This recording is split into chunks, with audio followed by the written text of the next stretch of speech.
ormai non conta più, ma mi fa sempre male.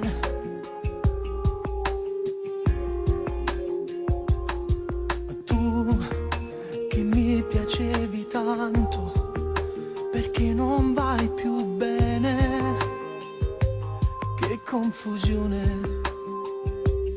in questa vita mia.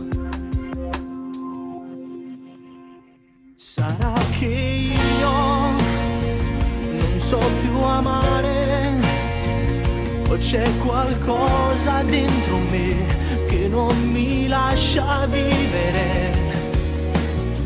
Sarà una storia vecchia che è rimasta in pietà e mi dispiace, non mi fa più innamorare. Sarà la sua maledizione, come